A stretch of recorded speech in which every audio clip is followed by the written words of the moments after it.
Bien, en esta sesión vamos a presentar la floración y el control ambiental, orientado básicamente a comprender qué señales, qué señales ambientales que controlan la floración y cómo las plantas perciben estas señales ambientales. Entonces, básicamente vamos a ver, repetimos, qué señales ambientales controlan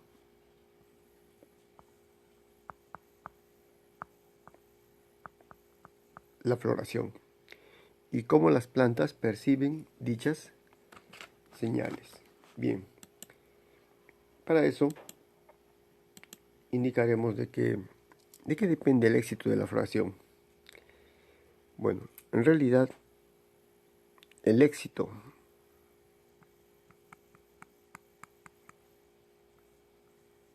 de la floración depende de que tenga lugar en el momento más adecuado del desarrollo y cuando las condiciones ambientales sean favorables. Entonces, este éxito va a depender de el momento, o sea, el tiempo más adecuado del desarrollo y cuando las condiciones ambientales sean favorables. Entonces, cuando un ambiente sea favorable. Entonces la pregunta que nos podemos hacer ahora es, ¿dónde ocurre la floración?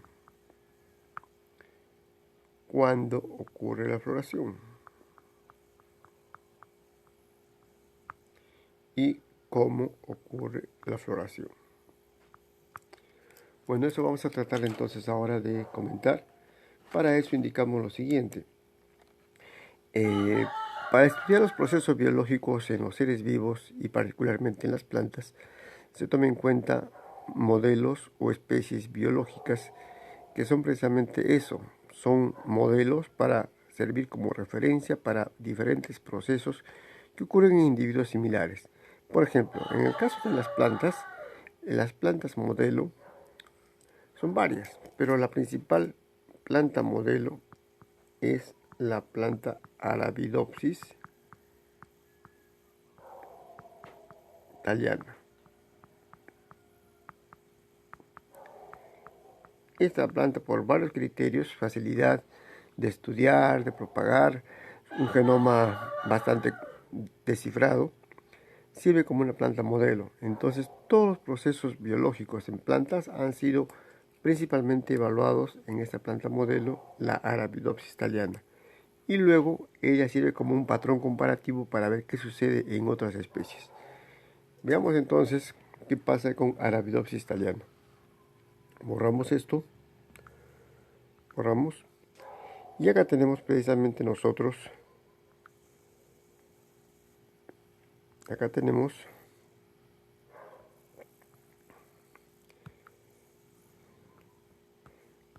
precisamente a la planta Arabidopsis thaliana, ¿no? En la cual acá está el grupo de plantas, ¿no? En que ha ocurrido, acá tenemos el grupo de plantas, ¿no? En donde ha ocurrido, tenemos, a ver, acá tenemos el grupo de plantas donde ha ocurrido la floración, ¿cierto? Y el grupo de plantas donde no ha ocurrido la floración y consecuentemente asumimos que sí en estado vegetativo, crecimiento. Acá podemos indicar entonces que acá está ocurriendo lo que es el desarrollo, ¿cierto?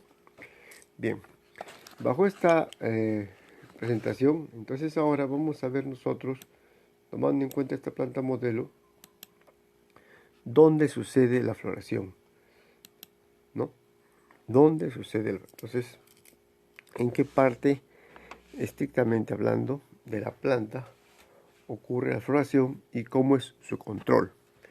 Borramos esto y ponemos ahora lo siguiente. Hay una evocación floral. Ponemos entonces acá la evocación floral. Vamos a ver a qué se refiere cuando hablamos de evocación floral. La evocación floral,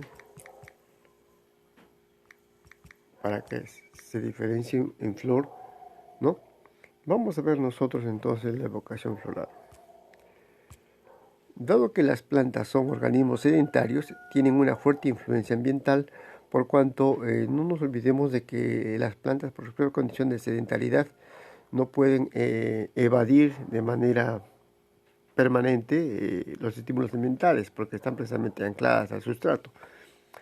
Entonces, cuando hablamos de evocación ambiental, vamos a ver de que hay un control interno y un control externo. Control interno y un control externo, que sería precisamente el ambiental, ¿no? Control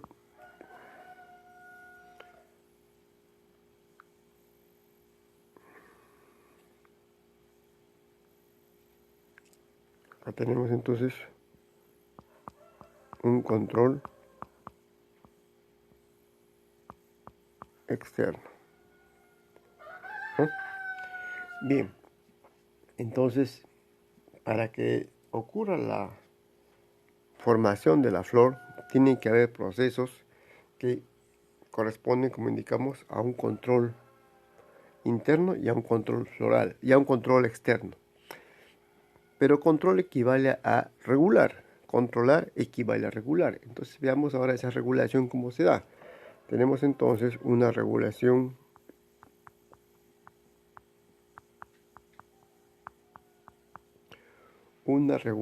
autónoma, es decir, propia del organismo, endógena, ¿cierto? Que va a depender, como su nombre lo dice, de factores internos, ¿no? ¿Cómo se manifestará esa regulación autónoma? Va a depender de factores de desarrollo interno. ¿Y cuáles serán esos factores de desarrollo interno? Tenemos entonces acá nosotros los ritmos circadianos,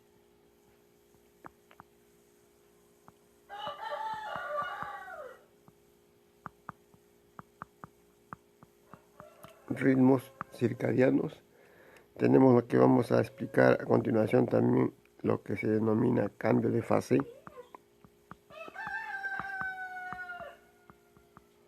y también los niveles hormonales, ¿no? Las hormonas. También habrá una regulación obligada a un factor ambiental. Una regulación obligada a un factor ambiental.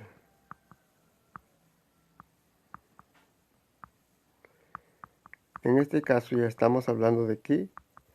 Estamos hablando de un control externo, ¿cierto? Esta regulación obligada a un factor ambiental, como se indica o hace referencia precisamente a un requerimiento absoluto. Y cuando hablamos de absoluto significa de que si no está el estímulo ambiental, por más que estén las otras condiciones, no ocurrirá la floración. Entonces, a eso estamos hablando de lo que es una regulación obligada a un factor ambiental. Pero también hay una regulación facultativa. Regulación facultativa, es decir, opcional. Una regulación facultativa u opcional a un factor ambiental.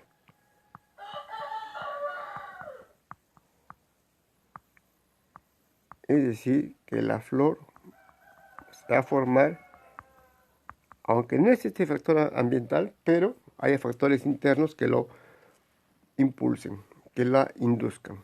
Entonces, esto sería un requerimiento de parte de la planta, un requerimiento no absoluto, a diferencia del anterior, ¿cierto? Un requerimiento no absoluto, no absoluto. Entonces, ahora vamos a ver nosotros cuándo sucede la floración desde el punto de vista de desarrollo de la planta como individuo. Repito, ¿cuándo ocurre la floración desde el punto de vista del desarrollo de la planta como individuo? Borramos entonces, borramos todo y vamos a ver nosotros acá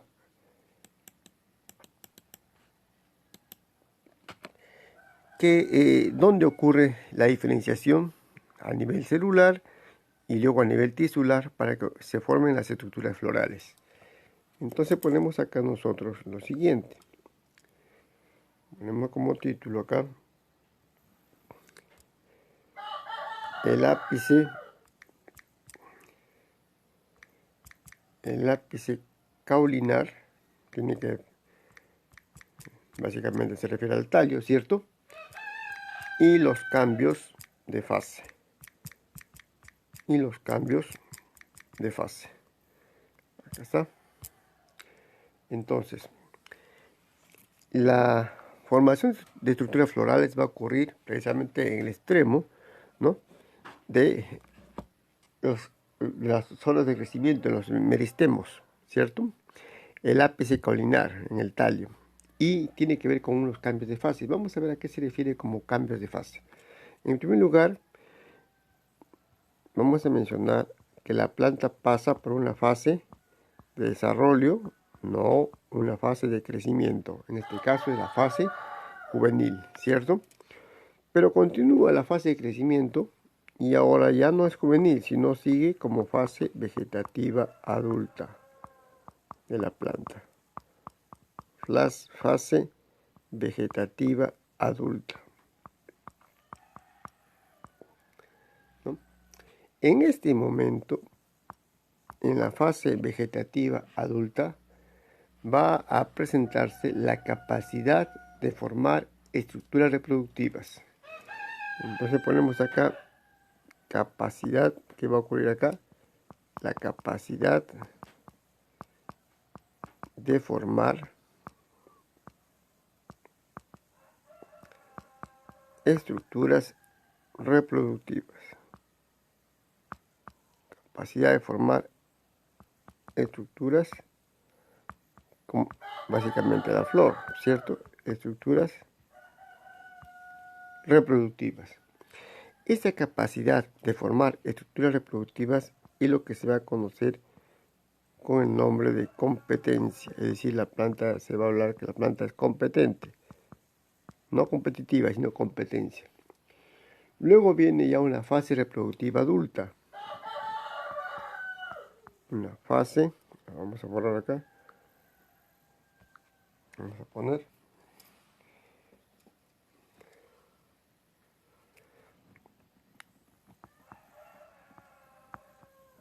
fase reproductiva adulta.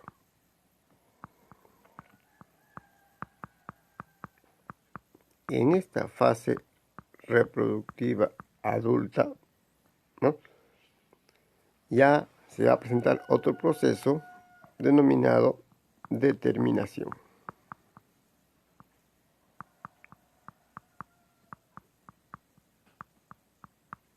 Determinación. Entonces, acá estamos notando, desde el punto de vista del desarrollo de la planta pasa por una fase juvenil, luego viene una fase adulta, continúa el crecimiento vegetativo. En esta fase vegetativa adulta se establece la capacidad de formar estructuras reproductivas, lo que se denomina competencia. Luego ya viene la fase reproductiva adulta, donde precisamente ya se va a manifestar esa capacidad, esa competencia a través de la determinación. Por tanto, acá ponemos la transición el cambio, ¿cierto? La transición, el paso, ¿no? De una fase a otra.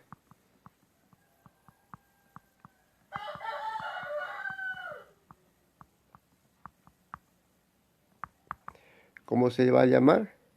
Se va a llamar cambio de fase. ¿Mm? Cambio de fase. Veamos, por ejemplo, en el caso de a nivel foliar. Veamos un ejemplo. Acá tenemos, borramos todo esto, borramos, y tenemos la siguiente imagen. Acá tenemos, por ejemplo, acá que tenemos la foto A.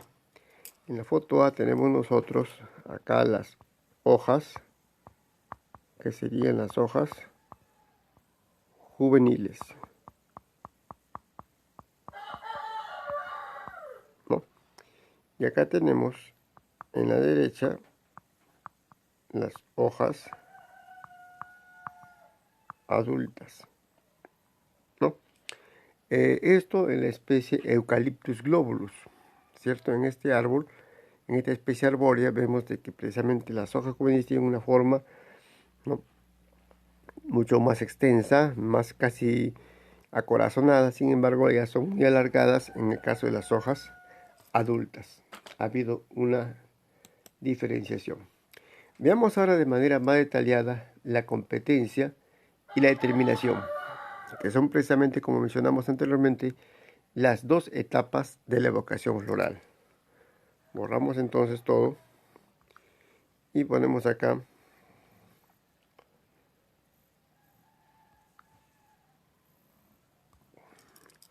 vamos a poner como título competencia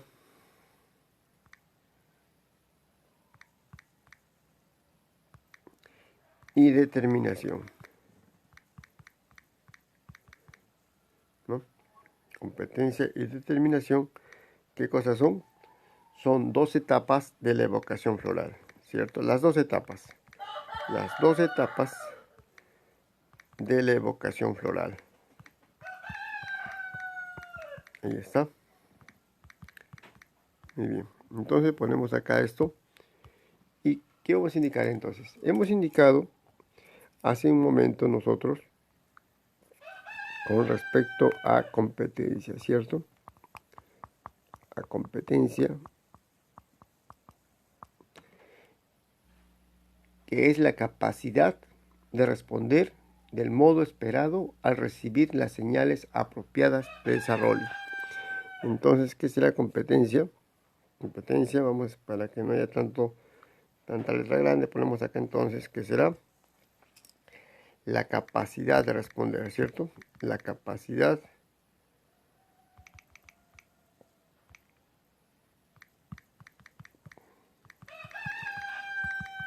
de responder del modo esperado, ¿no?,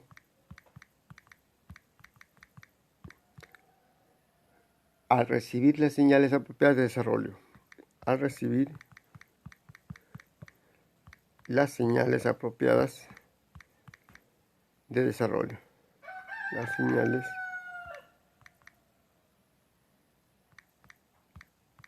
apropiadas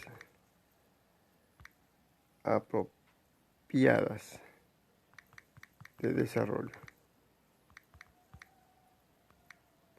Entonces, esto es básicamente la competencia, ¿cierto? Ahí lo tenemos. Y también tenemos nosotros lo que es la determinación. Ponemos entonces también acá determinación.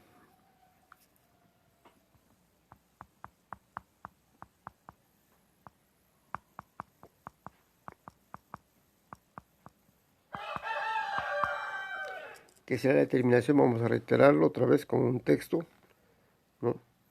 Será entonces la capacidad también, la capacidad, ¿no?, de seguir el mismo programa,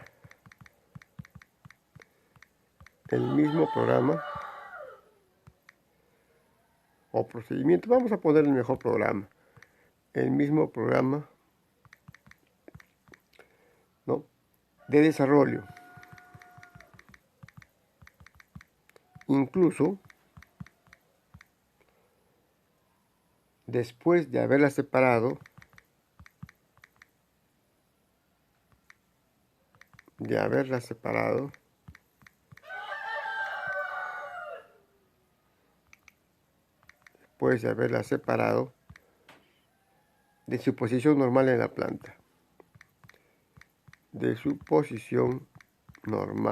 planta,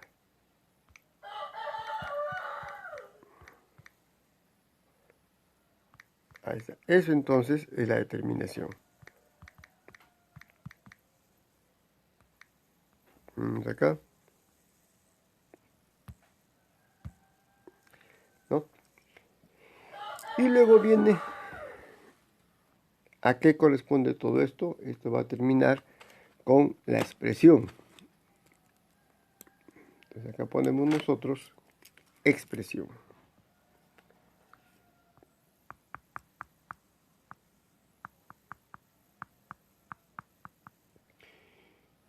Y cuando hablamos de expresión, se refiere básicamente a la manifestación del producto génico, que es un polipéptido. Pero a nivel morfológico, precisamente corresponde a lo siguiente. El meristemo apical expresa la morfogénesis, ¿no? Entonces ponemos acá el meristemo apical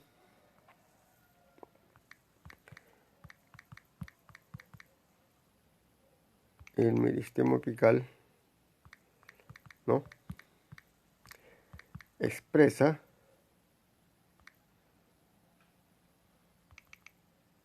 la morfogénesis, ¿no?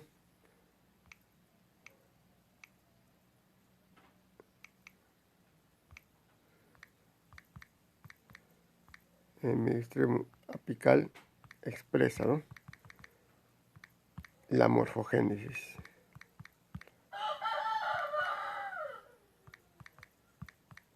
Listo, ponemos esto acá. Entonces,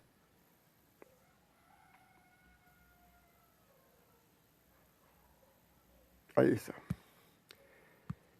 Entonces, hemos indicado que la competencia, que es la determinación, y esto conlleva a una expresión que básicamente corresponde a la formación de la estructura floral. Cuando hablamos de competencia, entonces acá hay que hacer referencia acá, a nivel de la competencia, que hay una inducción.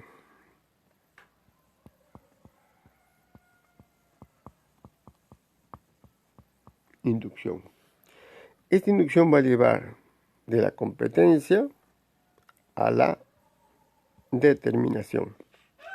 ¿Y quién va a influenciar acá? Acá va a influenciar el fotoperiodo.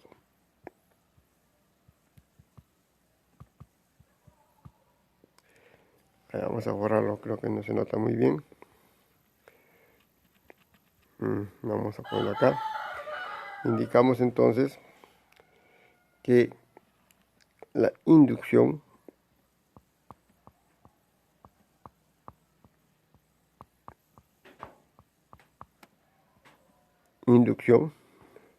¿cierto?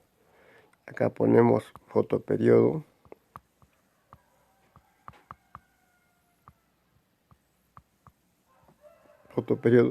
Va a llevar de la competencia a la determinación.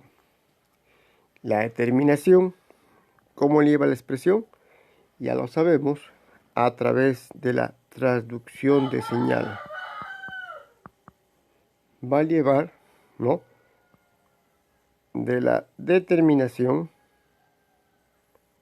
a la expresión. ¿Y cómo ocurre esta traducción de señal? Lo sabemos también, principalmente a través de factores hormonales. Entonces participarán hormonas. Muy bien, vamos a continuar entonces ahora con lo que sería ¿Y qué pasa desde el punto de vista ambiental? Porque acá estamos viendo lo que es endógeno, lo que es intrínseco o interno a la planta. Pero ahora vamos a ver qué pasaría desde el punto de vista ambiental, qué factores externos influyen precisamente para que ocurra esto. Y ya podemos darnos cuenta acá de que hay un factor que hemos mencionado que es el fotoperiodo, ¿no? Entonces vamos a poner lo siguiente, borramos todo esto y ponemos que la entrada en floración va a depender también de factores ambientales. ¿Qué factores ambientales pueden influenciar en la floración? Entonces ponemos acá factores ambientales. Factores ambientales que van a influenciar en dónde? En la floración. ¿Cierto? ¿Qué factores podrían ser? Por un lado tenemos el fotoperiodo.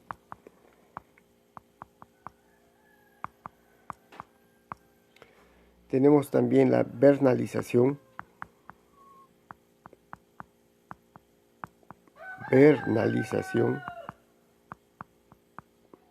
Tenemos también la radiación total.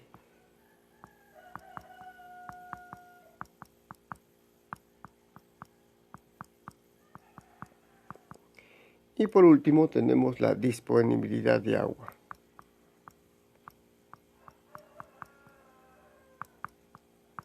La disponibilidad de agua. De estos 4 factores ambientales, los más relevantes, los más influyentes son el fotoperiodo y la vernalización. ¿A qué se refiere con fotoperiodo? Se refiere a la duración del día. Cuando hablamos de duración del día, estamos haciendo referencia a horas de luz, ¿no? Y vernalización se refiere a exposición al frío, a temperaturas bajas, ¿no? Entonces, estos son los factores ambientales que van a influenciar también en la floración. Entonces, hemos hablado de fotoperiodo y vamos a explicar un poco más sobre lo que es el fotoperiodo. Entonces, ponemos nosotros acá de qué manera se expresa el fotoperiodo. Para eso, tomaremos en cuenta la siguiente imagen. Veamos acá. Borramos todo y vamos a poner la siguiente imagen.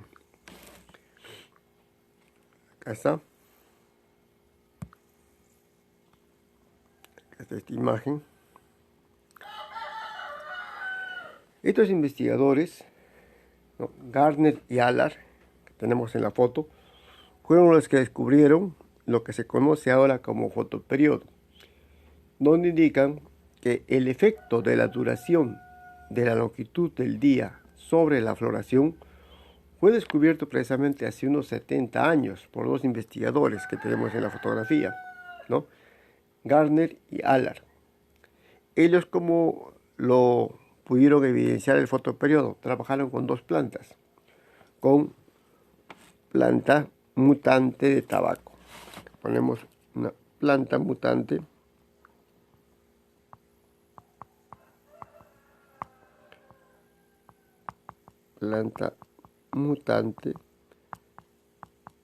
de tabaco. Con eso trabajaron. Que no florece en verano y sí lo hace en invierno, ¿no?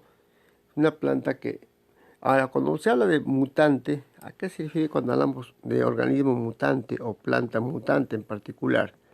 Aquel individuo que carece de un gen determinado y consecuentemente al carecer de ese gen determinado o ser un gen disfuncional, el producto génico, que puede ser el polipéptido, en este caso puede ser una hormona, por ejemplo, o una enzima, ¿no? No van a estar presentes, no se va a evidenciar su efecto y consecuentemente se va a observar cambios respecto a la planta normal. Acá tenemos nosotros lo que sería la planta tipo normal o tipo silvestre,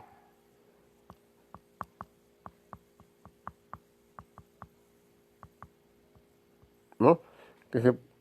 También se le denomina en los artículos que ustedes van a leer la planta tipo silvestre, en inglés en la planta wild type, ¿no?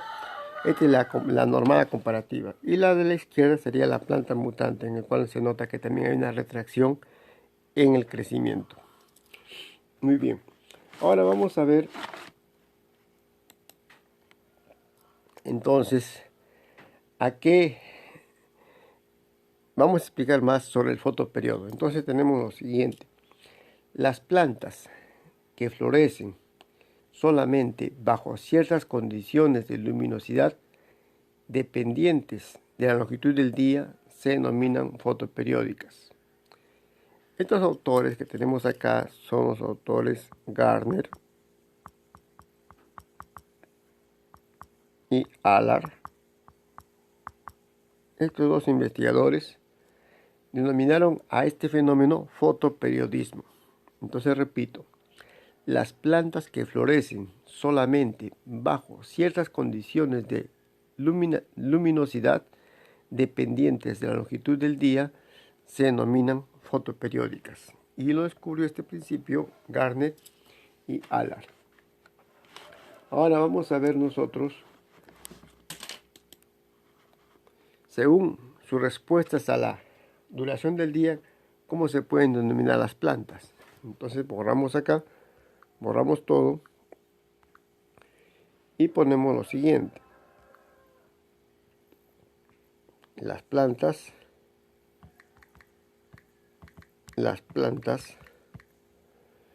pueden ser clasificadas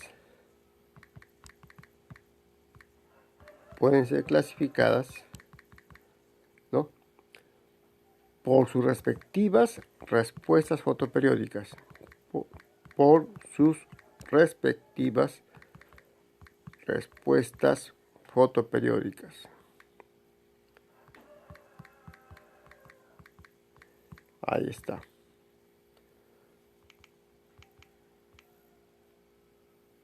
Fotoperiódicas. Lo ponemos acá.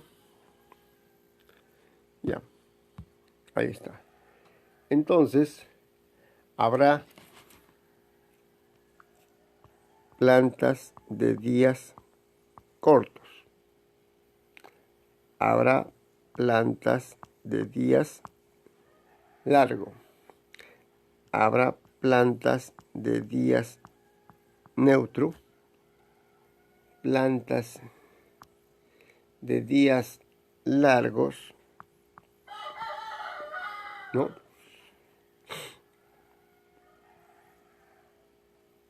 Días cortos y plantas de días cortos, días largos. Cuando hablamos de plantas de días cortos se refiere a aquellas plantas que van a necesitar una cantidad menor de exposición a la luz solar. Plantas de días largos requieren una cantidad mayor de exposición a la luz solar, es decir, a un día más largo, porque cuando hablamos de día estamos hablando de las horas de exposición a la luz solar, ¿no? Acá, plantas de día neutro son aquellas que son indiferentes a la duración del día, es decir, van a tener un control más autónomo y no tan influenciado por el ambiente, las plantas de días neutro. Las plantas de días largo, corto, son aquellas que van a requerir en esa secuencia primero días largos y luego días cortos para poder florecer. Las plantas de día corto, días largos son aquellas que primero requieren una duración corta del día y luego una duración mayor del día, o sea, de horas de luz, para poder florecer. Ejemplos se han hecho bastante con plantas de ciclo corto, no con especies perennes como los árboles. Entonces voy a mencionar algunos ejemplos de plantas de ciclo corto. Por ejemplo, en este caso, planta de día corto es el crisantemo, ¿no? Planta de día largo, tenemos a la especie modelo, que es Arabidopsis. También se ha evaluado, esto se ha encontrado en la espinaca. Planta de día neutro se tiene al pepino, ¿no?, al girasol, al tomate. Plantas de días largo primero y luego días cortos después, tenemos a aloe vera, ¿no?, la sábila, ¿no? Y en plantas de días cortos primero y luego después días largos para florecer, tenemos a las especies del género Poa, las poáceas, ¿no? Bueno, esto sería en lo que mencionamos respecto a las respuestas fotoperiódicas. Veámoslo con un gráfico para poderlo ampliar un poco más. Borramos acá, borramos todo y ponemos el siguiente gráfico. Veamos acá el gráfico. Ahí está. Planta ya largo, aquella en que el fotoperiodo, es decir, la duración de exposición al día a la luz solar, es mayor de cierto número de horas por día. Y si es menor, la planta no va a florecer porque es de día largo. En la planta de día corto es al revés. Si el fotoperiodo o la duración de la exposición a la luz solar durante el día es mayor, ¿no?, la planta va a continuar en su estado vegetativo, no va a florecer. Pero si su exposición, la duración del día de horas de luz, es menor de cierto número de horas por día, la planta sí va a florecer, ¿no? Entonces es una planta de día corto. Las plantas de día neutro, como indicamos, son aquellas plantas que no dependen básicamente del factor ambiental, están determinadas por factores endógenos, internos. Entonces van a florecer, ya sea que el fotoperiodo sea mayor que cierto número de horas por día, o ya sea que el fotoperiodo sea menor que cierto número de horas por día, ¿no? Es indiferente al factor ambiental. Las plantas de día intermedio, hemos indicado que había dos, ¿no? La planta de día largo, primero, luego día corto, y luego la planta de día corto, luego día largo, que son consideradas plantas de días intermedio. Y son aquellas que tienen un fotoperiodo mayor o menor que cierto número de horas por día, ¿no? Un fotoperiodo intermedio. Eso sería en cuanto entonces a los tipos de plantas por su exposición a la luz. Sin embargo, es bueno tomar en cuenta también de que estas plantas de días largos, días cortos, tienen también una denominación, ¿cierto? Entonces, ¿cuál será esa denominación que tendrán las plantas? Las plantas de días cortos se denominan plantas microhémeras.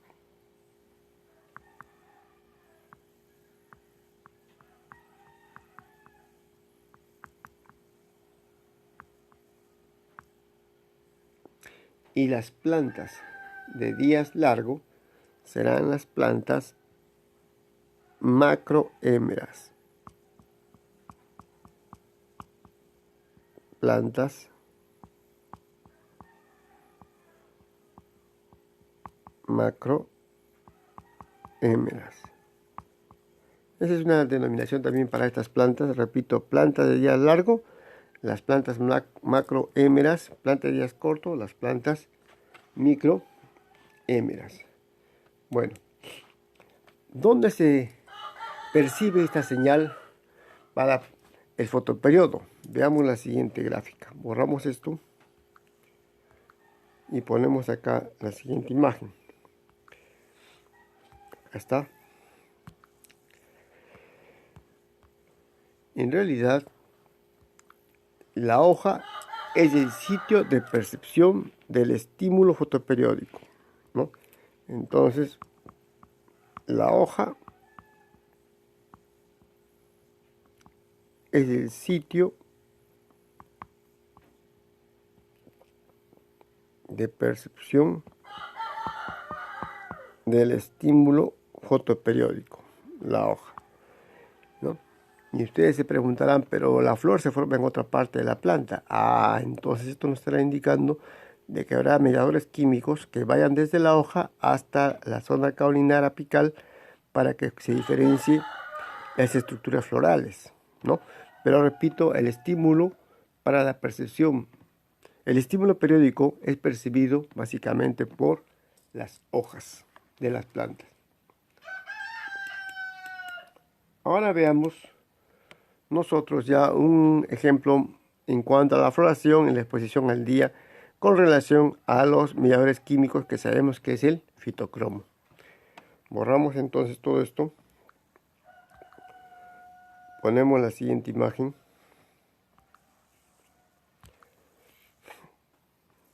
Acá está.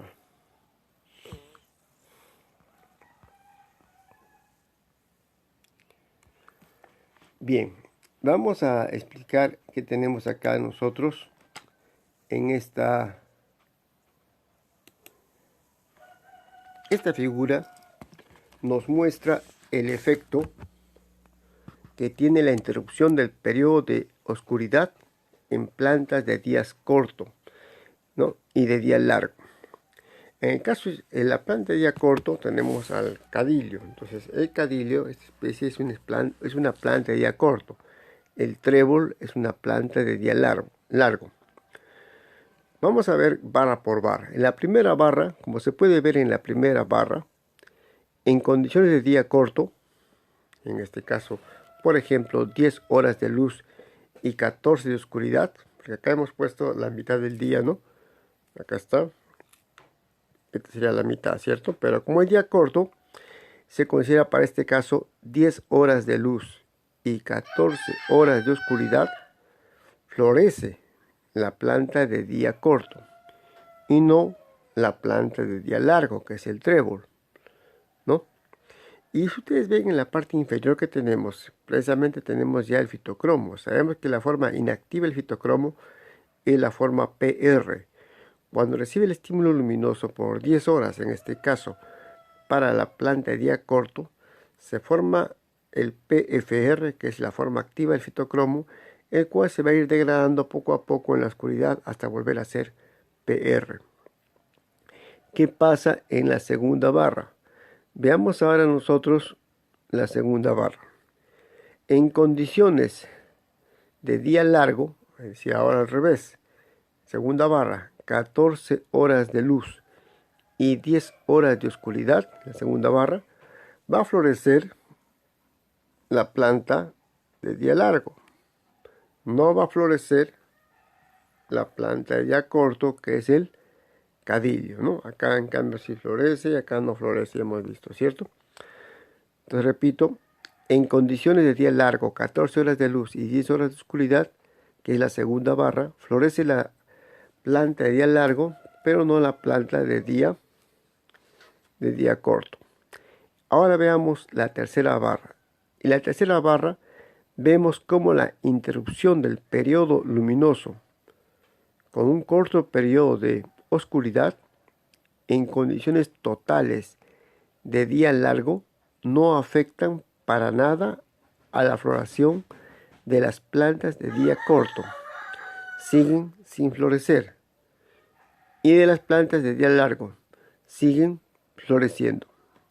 Acá no se olviden, siempre tenemos en cuenta en la parte inferior de cada barra de cómo están cambiando la forma activa y la forma inactiva de los fitocromos. Acá se está interrumpiendo, repetimos, el periodo luminoso con un periodo de oscuridad. La forma PR pasa a PFR, la PFR en la oscuridad pasa a PR, pero si recibe la luz otra vez pasa a PFR, que es la forma activa, y por tanto va a florecer normal la planta de día largo y no la planta de día corto. Veamos en la cuarta barra. En la cuarta barra observamos como una breve interrupción con luz blanca, LB luz blanca, o sea luz completa, del periodo de oscuridad, cuando las condiciones son de día largo, que es mayor la barra amarilla, ¿cierto? Tampoco influye en los resultados, y estos son los esperados, es decir, igual sigue floreciendo la planta de día largo, ¿no? Igual no florece la planta de día corto, ¿no? ¿Por qué? Porque vemos acá que en ese pulso de luz blanca, ¿no? El PR, ¿no? Otra vez pasa a la forma activa, que es el PFR, el cual en la fase oscura, que es la azul, se va a ir otra vez pasando a la fase inactiva, al estado inactivo. Veamos qué pasa en la cuarta, bueno, eso sería la cuarta barra. Veamos qué pasa en la quinta barra. En la quinta barra, la interrupción del periodo de oscuridad con un pulso de luz roja, LR, luz roja, sigue sin alterar los resultados esperados. Acá tenemos, es un día largo, porque es mayor la exposición a la luz solar. Se interrumpe con luz roja, la luz roja va a hacer que se forme la forma activa del fitocromo y la planta normal va a florecer, la planta de día largo. ¿Por qué? Porque sabemos que la luz roja va a formar al estado PFR del fitocromo. ¿Qué pasa en la sexta barra? En la sexta barra vemos cómo la interrupción del periodo de oscuridad con pulsos alternos, primero luz roja para que se forme el PFR y luego luz roja lejana para que se forme el PR, ya que esta convierte toda la forma PFR que aún permanece en la forma PR, con lo que se impide la floración en la planta de día largo. Acá, en realidad lo que está haciéndose, se está inhibiendo la floración en una planta de día largo, ¿no? Cuando hay una secuencia de luz roja primero y luego luz roja lejana. Entonces, en este caso, no florece y acá florece, ¿no? Entonces son ejemplos de cómo variando el tiempo de exposición a la luz solar, la luz del día, ¿no? Va a ocurrir la floración en las plantas. Veamos ahora nosotros el mecanismo. Vamos a repetir lo que vimos en la clase anterior. Borramos todo esto. Borramos. Y hemos visto nosotros que el mecanismo se da a través de esto, ¿cierto? Es decir, la forma inactiva es la forma PR del fitocromo. Esta es la forma inactiva del fitocromo, ¿no? Y la forma PFR es la forma activa del fitocromo. Y sabemos que cuando se expone la forma inactiva a luz roja, se va a pasar a la forma activa. Y también sabemos que la forma activa en la oscuridad o en la exposición a luz roja lejana se va a convertir otra vez en la forma inactiva. En el camino va a haber varios intermediarios, varias moléculas intermediarias que van a inducir la respuesta fisiológica que va a llevar a que ocurra la floración en plantas de día largo y que inhiba la floración en plantas de días cortos. Eso sería entonces con relación al mecanismo que es a través del fitocromo. Pero además, acá tienen que ver los tiempos, el momento adecuado, el momento oportuno. Y esto hace referencia al reloj circadiano. Veamos a continuación. Ponemos la siguiente gráfica. Acá está la gráfica. Acá tenemos nosotros. Y hemos hablado de que el fitocromo tiene dos estados. La forma activa, que es la PR, y la forma inactiva, que es la PFR, ¿no? Pero acá ponemos lo siguiente. El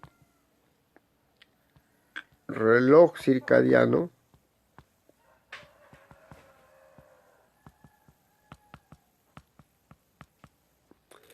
está implicado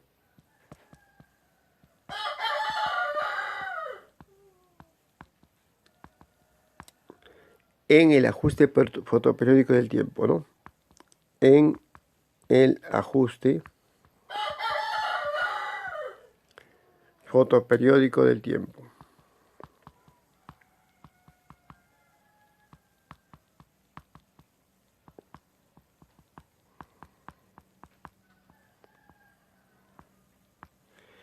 Y cuando hablamos de reloj circadiano, ya sabemos que de por medio estará metida también ahí la hormona melatonina, ¿no? Que tiene que ver con esta regulación de tiempos en las plantas y en los seres vivos.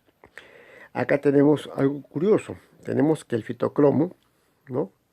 Sabemos que pasa a la forma activa por exposición a luz roja y pasa a la forma inactiva por exposición a la luz roja lejana. Como factor ambiental tenemos acá también que puede influenciar la temperatura. Pero curiosamente acá tenemos otro regulador que es el criptocromo. Acá vamos a ponerle el criptocromo. El criptocromo responde no a la luz roja como el fitocromo, sino a la luz azul. Sobre el criptocromo lo estamos dejando sin mayor explicación ahorita, por cuanto es un tema de seminario, donde uno de sus compañeros va a ampliar todo lo concerniente al criptocromo para poderlo entender mejor. Pero al participar el fitocromo, el criptocromo y la temperatura, eventualmente como factor ambiental, va a haber un cambio que se va a denominar unos cambios en lo que concierne a diferentes efectos. Por ejemplo, a nivel molecular, aquí va a conllevar la acción tanto el fitocromo como el criptocromo y la temperatura dentro de la planta. Va a conllevar a la fosforilación de proteínas. Y nosotros sabemos que toda proteína que se fosforila, toda molécula en general que se fosforila, se vuelve una molécula activa, es decir, va a seguir una vía metabólica. También va a influenciar esto en los niveles de calcio. Sabemos también que los niveles de calcio tienen que ver mucho con la polaridad, ¿no? Y también va a influenciar lógicamente en la expresión de los genes, la expresión génica. Y a nivel macro, a nivel de tejidos, de células, ¿de qué manera va a influenciar esto? Va a influenciar en la floración, en la apertura de los estomas, en el crecimiento propio de la planta, en el movimiento de cloroplastos y en el movimiento de pétalos, ¿no? Y también en el movimiento de cotiledones y hojas. Esto sería entonces con relación al ritmo circadiano. Veamos ahora nosotros algo más ahora sobre la regulación ambiental de la floración. Entonces ponemos acá, borramos todo esto y ponemos regulación ambiental. La regulación ambiental ya, aparte del fotoperiodo, vamos a ver ahora la temperatura, ¿no? De qué manera la temperatura también influye en la floración. Entonces, muy aparte de la exposición a la luz solar, que también es factor ambiental, ¿cierto? Vamos a ver ahora otro factor ambiental. ¿Qué otro factor ambiental? Va a ser la temperatura. Entonces, acá hacemos referencia a un proceso que se conoce con el nombre de vernalización. Vernalización. Ahí está. Vernalización. Entonces, ¿qué es la vernalización? Es la promoción específica, ¿no? O la inducción de qué? De la floración por un tratamiento frío previo durante la fase de semilla hidratada o de planta joven. Entonces, la vernalización es la promoción específica, vamos a ponerlo mejor acá, ¿no? ¿Qué es la vernalización? Es la promoción específica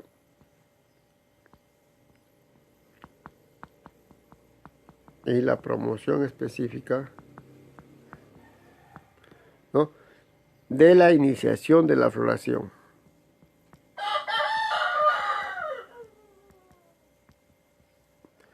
de la iniciación de la floración.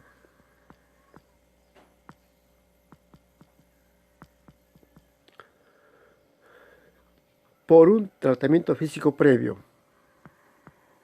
por un tratamiento físico previo, ¿no?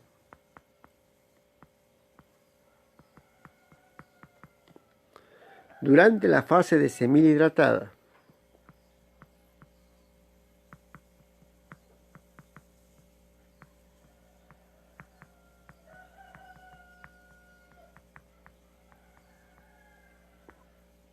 durante la fase de semilla hidratada,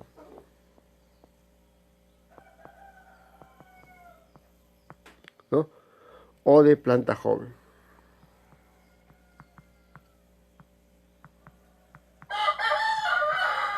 O de planta. Esto es entonces la vernalización. Entonces la vernalización, ¿qué será? Será un proceso inductivo.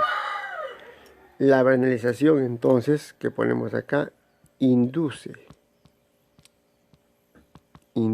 la floración.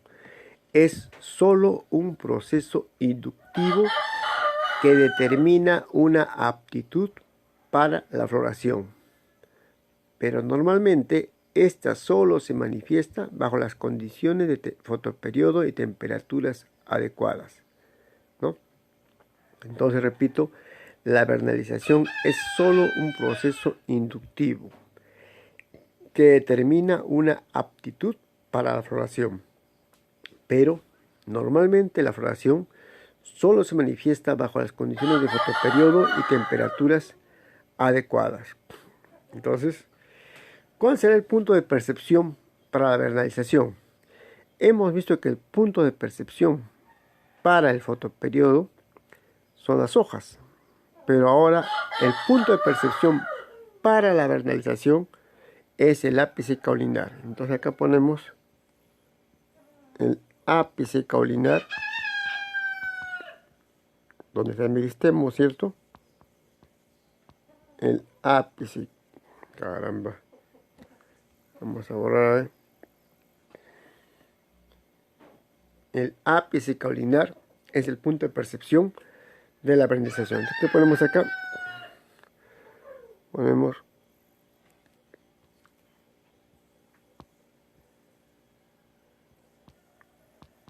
el ápice caulinar, ¿no?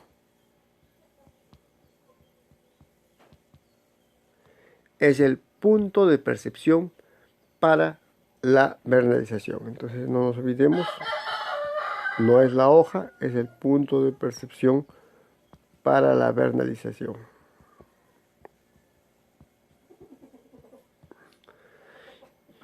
Y este estímulo es transportado a otras partes de la planta. ¿Cuáles son las plantas que precisan vernalización? Veamos acá entonces, borramos. Plantas que precisan vernalización. O sea, exposición a temperaturas bajas, para que se pueda inducir la floración. Le ponemos acá plantas que requieren la vernalización.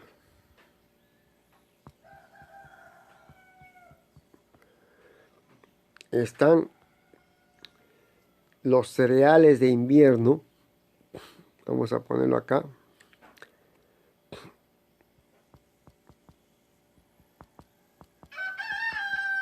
Los cereales de invierno. Por cuanto estos cereales de invierno, ¿no?, se siembran en otoño,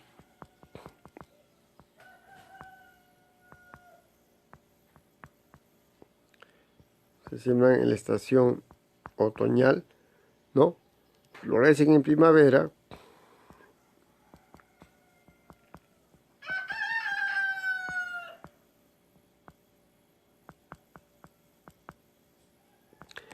y fructifican en verano.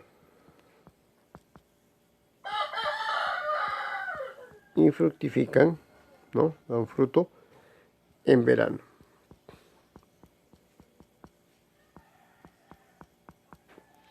¿Quién más? La mayoría de las plantas bienales.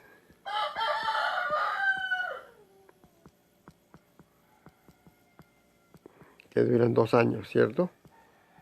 La mayoría de las plantas bienales también requieren como estímulo inductivo la vernalización. Entonces, ponemos acá la mayoría de las plantas bienales y un número elevado de plantas perennes. Acá están los árboles, ¿no? Un número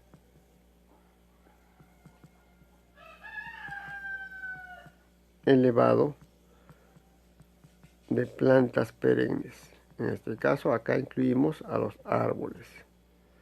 Plantas perennes, ¿cierto?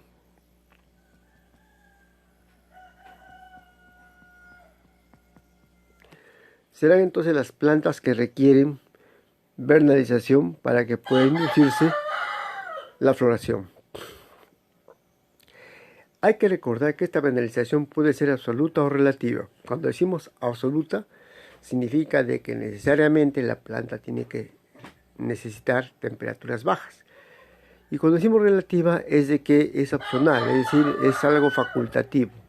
No necesariamente va a depender del factor temperatura, sino que también puede depender del fotoperiodo mismo y de los factores hormonales de por sí ya involucrados.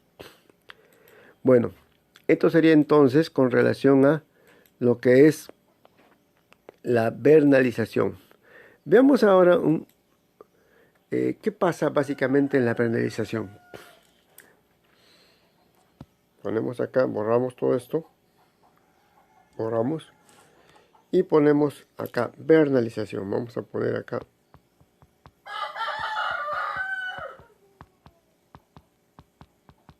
vernalización, ¿cierto? La vernalización es un fenómeno epigenético. Fenómeno epigenético.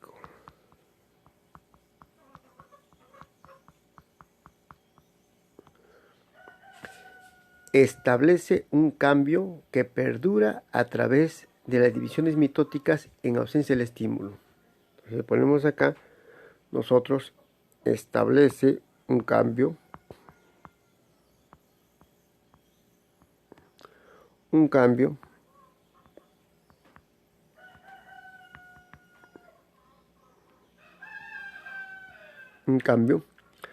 que perdura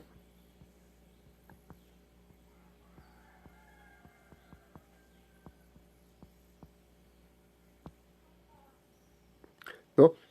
A través de las divisiones mitóticas. A través de las divisiones mitóticas, ¿no? Los celulares.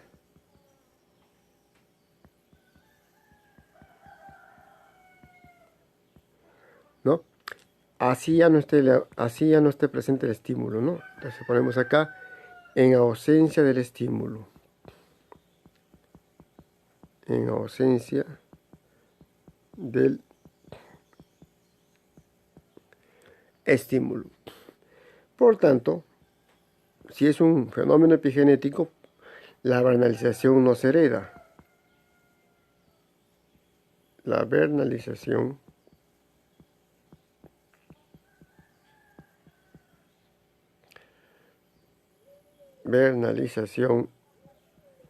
no se hereda.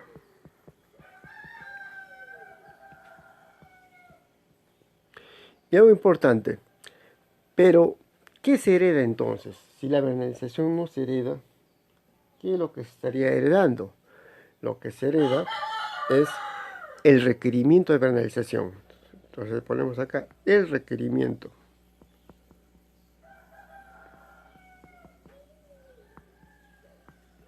El requerimiento de vernalización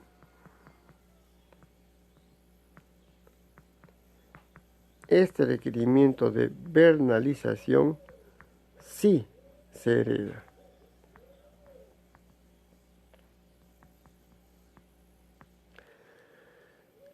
La pregunta que cada uno se hace es, ¿qué es un fenómeno epigenético? Cuando hablamos de epigenética, hacemos referencia a cambios en la expresión de los genes, pero atribuidos ¿a qué? A la acción de factores que conllevan a la deacetilación y metilación. Entonces ponemos acá deacetilación. A ver, borramos acá. Ponemos acá. Cállese, a ver. Ahí está. Ponemos acá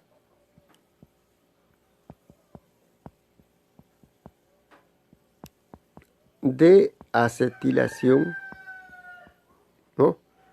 Y también metilación.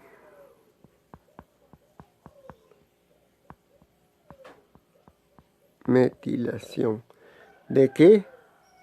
De histonas. De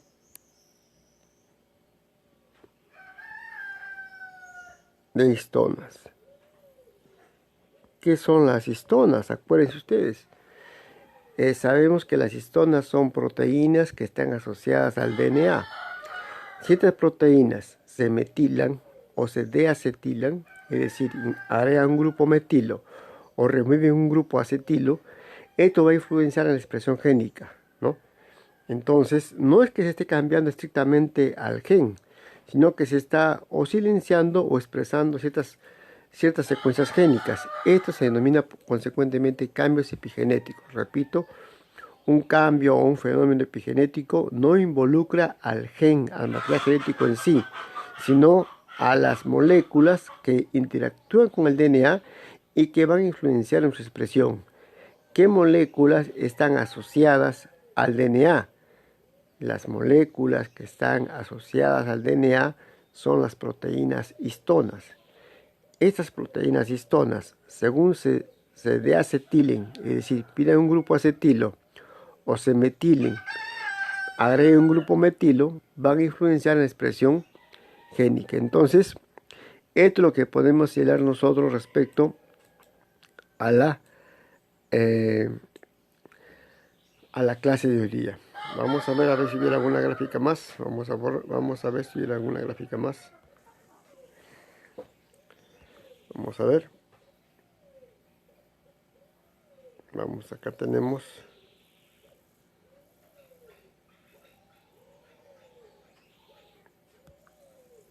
Ya, ese gráfico vamos a poner. Muy bien. Vamos a borrar todo. Borramos todo. Y ponemos lo siguiente, a ver.